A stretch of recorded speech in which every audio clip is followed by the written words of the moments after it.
మరి ఇది పొత్తు ధర్మమేనా నన్ను అడిగితే అట్లా కొన్ని ప్రత్యేక పరిస్థితులు ఉంటాయి, వాళ్ళు కూడా మనం అర్థం చేసుకోవాలి కదా. 4 దశాబ్దాలు సుదీర్ఘ అనుభవం ఉన్న వ్యక్తులు, ఒంటరిగా పార్టీ వాళ్ళ సొంత పార్టీ నడిపిన వ్యక్తులు, ఒక్కోసారి ఎట్లా ఉంటుందంటే పొత్తు ఆ సైజు వ్యక్తులకి ఒక ఇరుకు చొక్క అథారిటీకి దారేదులో చెప్తూ ఉంటాం.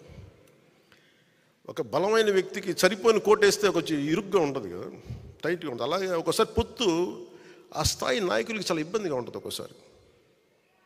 కానీ వాస్తవాలు వేరుంటాయి,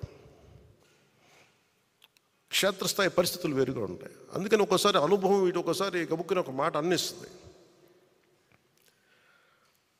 లోకేష్ గారు ఆ రోజు మా నాన్నగారు ముఖ్యమంత్రి ఎన్ని అన్నా కానీ ఇవన్నీ నేను ఎందుకు దాన్ని పెద్ద మనసుతో వదిలేస్తానంటే,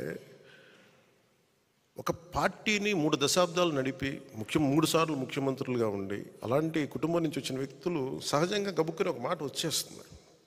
దాన్ని రాష్ట్ర ప్రయోజనాలను దృష్టిలో పెట్టుకొని జగన్ అనే వ్యక్తి ఇంకొకసారి వస్తే రాష్ట్రం అధోగతికి పాలవుతుంది అన్న ఒక్క ఆలోచన నన్ను చాలాసార్లు రెస్పాండ్ కానివ్వకుండా చేస్తుంది.